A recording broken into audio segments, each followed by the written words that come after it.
De zoon van de GroenLinkse burgemeester Halsema schijnt een ordinair crimineeltje te zijn. De Telegraaf pakte breed uit. De jongen zou een gewapende inbraak gepleegd hebben en zich schuldig hebben gemaakt aan een vluchtmisdrijf.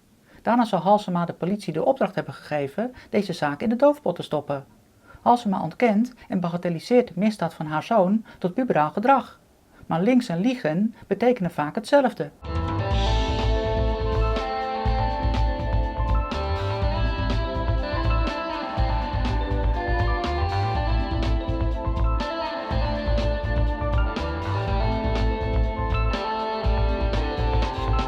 Beste Halsema, als ik uw woning binnendring met een nepwapen, kom ik ook niet weg met een smoes dat het slechts een nepwapen is.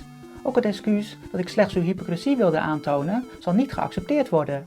Mensen reageren op een nepwapen hetzelfde als ze op een echt wapen doen. De interpretatie die de dader er achteraf aan geeft, is niet relevant.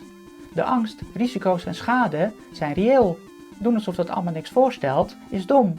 Vooral omdat dit soort gebeurtenissen een bredere maatschappelijke relevantie hebben. Beste Halsema, u vond de commotie en berichtgeving nogal overdreven. U liet een jankbrief opstellen waarin u alle Amsterdamse burgers wijs probeerde te maken dat alle pubers wel eens dit soort dingen doen.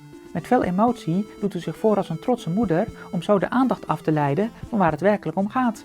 Maar u moet beseffen dat uw linkse politiek een extremistische samenleving heeft gecreëerd waarin nare berichtgeving normaal is geworden. Rechtse mensen worden voor minder kapot gemaakt.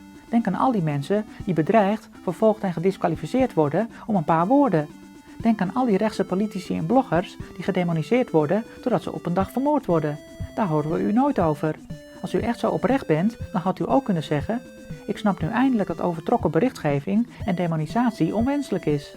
Laten we daar allemaal, links en rechts, mee stoppen. Beste Halsema, u behoort tot een grote groep deugers. Een groep die bestaat uit miljoenen linkse mensen die denken dat ze superieur zijn aan anderen. Omdat zij zich superieur voelen, vinden ze dat ze de baas over ons mogen spelen en ons zelfs mogen uitschakelen als we niet doen en denken wat zij willen. Maar jullie zijn niet superieur, jullie zijn boeven en leugenaars. Het wapen bleek wel degelijk echt en eigendom te zijn van uw eigen man, die al meer dan 20 jaar verboden wapens bezit en wellicht nog meer leuke cadeautjes in uw woning heeft verstopt. Beste Halsema, u stelt dat uw ambtswoning privé is. Dat zijn alle woningen. Toch trapt de politie mijn voordeur in als ik een verkeerde mening geef. Toch werd er een cartoonist uit zijn bed getrokken omdat hij tekeningen maakte over de islam. Toch vond er een inval plaats bij iemand die hooguit wat verboden rotjes afstak. Verboden wapenbezit gaat veel verder. Waarom vond er bij u geen huiszoeking plaats? U zegt dat de politie daar niet om gevraagd heeft. Hoort u wat u zegt? Sinds wanneer moet de politie toestemming vragen aan verdachten? Dit is klassenjustitie. De advocaat van uw familie geeft toe dat de politie de gegevens van uw zoon heeft afgeschermd. Mijn gegevens worden gewoon overal openbaar gemaakt. Ben ik soms een minder mens dan uw zoon? Blijkbaar is het ook belangrijker om degene te vinden die de waarheid heeft verteld in plaats van de misdaad binnen uw gezin te bestraffen. Hoezo geen doofpot? Beste Halsema, uw hypocrisie is al vaker ontmaskerd. Bij GroenLinks had u een grote mond over het klimaat. Maar u reed zelf in een vieze oude Mercedes.